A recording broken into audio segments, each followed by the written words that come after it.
Salut les geeks, aujourd'hui je vous ramène à une époque où vos parents vous aimaient encore. Nous allons parler avec nostalgie du Strange Special Origins 151 bis datant de juillet 1982. Vas-y, envoie le générique. Philippe, je sais où tu te caches. Viens ici que je te dis. Non, Abdel Ça va pas. Mais c'est juste insupportable. Arrêtez. J'ai découvert ce Strange Special Origins en 1984, si je me souviens bien, sur le marché de ma ville où un vendeur ambulant vendait les anciens numéros de Lug chaque mercredi et chaque dimanche pour le plus grand plaisir des gosses amateurs de Marvel. J'avais dû le payer 3 balles à l'époque et sa couverture colorée et festive m'avait hypé au point d'avoir une bosse dans mon calbut. D'ordinaire, c'est à moi de dire ça.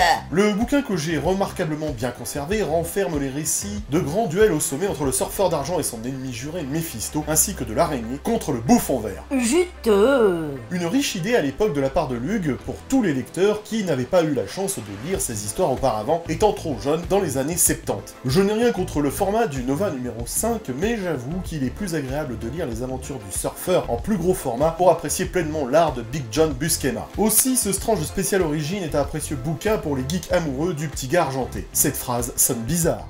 Mais commençons sans tarder avec l'épisode du surfeur appelé Duel aux Enfers. Il est tiré du Silver Surfer 3 datant de décembre 1968 et il est l'œuvre de Stan Lee et de John Buscema. Les anciens geeks ont pu voir cet épisode en deux parties dans les Strange numéro 13 et 14 en 1971 et dans les Nova 5 et 6 en 1978. C'est-à-dire que c'est pas tout jeune quand même. Bon alors déjà, saluons le choix artistique audacieux de Lug, c'est sarcastique, qui a inversé les deux parties de ce récit dans ce Strange Special Origins, puisqu'il commence par la partie 2, puis il fout la seconde en première page. Certainement pour tout miser sur le spectacle de la baston entre les deux protagonistes. Mais ça fait bizarre quand même. Un peu empoté comme le Harry du même nom, un coup de colère du surfeur engendré par la bêtise des humains attire l'attention de Mephisto. Il faut dire que le surfeur tente de sauver une meuf, mais il effraie tellement les humains qu'il l'attaque comme s'il était un monstre humain. Le libre arbitre et les capacités cognitives n'existent plus depuis le XXe siècle de toute façon. C'est la faute aux Chinois, man. Ouais, c'est bien ça, il a raison, c'est la faute aux Chinois. De cette incompréhension naît la colère du surfeur qui fait payer cher à l'humanité sa bêtise en paralysant de ses rayons cosmiques toute l'énergie de la Terre permettant de faire fonctionner les machines. On n'imagine même pas le nombre de personnes en assistance respiratoire dans les hôpitaux qui sont mortes à cause de ce petit gars. C'est pas de ma faute si les gens sont cons. Garde la foi, gros.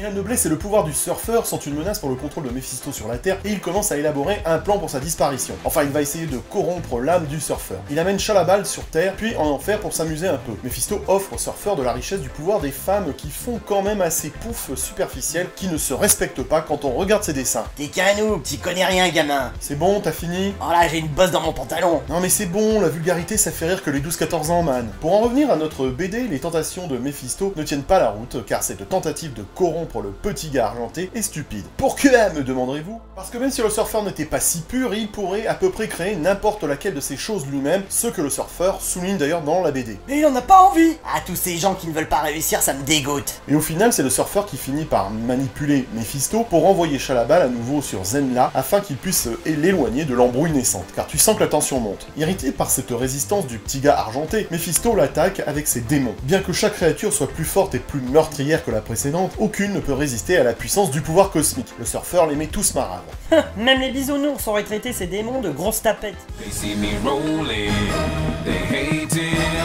C'est pas un peu homophobe cette blague là? Est-ce que cette blague est homophobe? Je ne sais pas, mais elle est extrêmement bizarre. Mephisto l'enveloppe alors d'énergie amibienne, drainant sa force et restreignant ses mouvements. Bien qu'il soit physiquement vaincu, son âme n'appartient toujours pas à Mephisto. Alors le gros démon rouge s'implante dans son propre cerveau pour le plier lentement à sa volonté. Cependant, la pureté du surfeur a causé trop de douleur à Mephisto et il est contraint de le relâcher. En gros, le surfeur lui a pété la géode. Y a un sens caché dans cette phrase? Stan Lee a beau utiliser Mephisto, il n'en fait pas un récit moralisateur. Et ça, c'est tout à son honneur. Le récit demeure pourtant assez faible dans son intrigue et assez lourd dans la narration. Ah!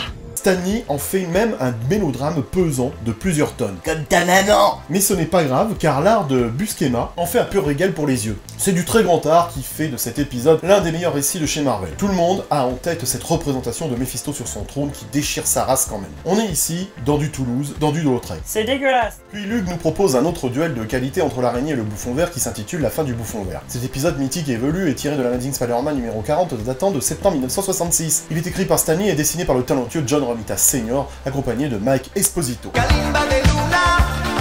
Les anciens lecteurs de Lug ont pu lire ces épisodes dans le Strange 38 en 1973, et là, ça fait prendre vachement de rides les enfants. On a l'impression qu'on est des dinosaures. Et nous le savons de Marseille, des dinosaures, bah il y en a plus beaucoup aujourd'hui. Pourquoi? Ils sont tous en prison. Putain, mais sortez-moi de là, bordel! Je suis innocent, merde! Peter est piégé par Norman Osborn, qui s'est révélé être le bouffon vert. Peter, qu'on connaît par cœur, essaye de le ramener à la raison, mentionnant cet empoté d'Harry. T'as compris la blague? Non.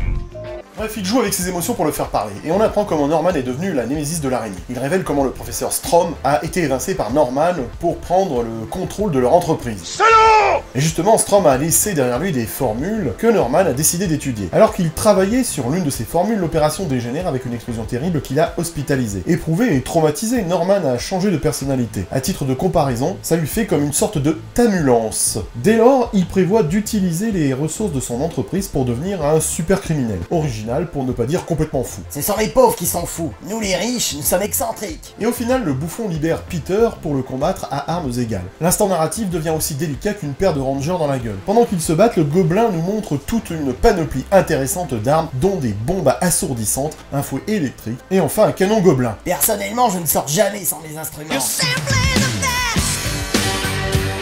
Mais le bouffon se prend dans un mélange de fils sous tension et de produits chimiques et un incendie se déclare. Bon, on sent bien que les scènes ont été censurées par Lug quand on regarde ces images et le choc électrique que reçoit Norman n'est pas assez clair dans la version Lug. Or, c'est ce choc électrique qui rend Norman amnésique. Il ne sait pas où il est ni pourquoi il est déguisé. Ne voulant pas détruire sa réputation ou les sentiments d'Harry, Speedy arrive à lui enlever le costume et à le rhabiller en tenue civile pour que la police l'emmène à l'hôpital. Depuis le numéro 39, John Romita Sr. succède à Ditko, pas facile à dire, dans les dessins de l'araignée, et c'est vraiment comme une bouffée d'air frais, car beaucoup le disent, Ditko était génial au début, mais il y avait définitivement quelque chose qui n'allait pas vers la fin de sa course sur Amazing Spider-Man. Son style devenait aussi sec que le fondement d'une nonne. J'ai de la crème si ça peut t'aider, gros. Et quand Romita arrive, c'est un changement pour ne pas dire un contraste incroyable. Incroyable. Et ce changement de style artistique peut également s'incarner dans le fait que Peter a grandi et qu'il est maintenant à l'université. Un nouveau souffle est impulsé à la série pour notre plus grand plaisir, et rien que pour ça, nous pouvons remercier Monsieur Romita. Nous ne pouvons terminer cet hommage à ce Strange spécial Origine 151 bis sans parler des fiches de super-héros regroupant les plus fameux ennemis de l'araignée. Entre le bouffon vert, le vautour, le Docteur Octopus et le lézard, on était gâtés en tant que geek collectionneur. C'était le bon temps quand même. À chacun ses gourmandises. Tu fais quoi là? Je sens que papa va avoir de la lecture ce soir. T'es lourd mec. C'est pour les articles de fond à l'intérieur, ils sont super intéressants, il y a une petite touche féminine attendrissante. C'est vrai que tu adores pénétrer dans le domaine féminin.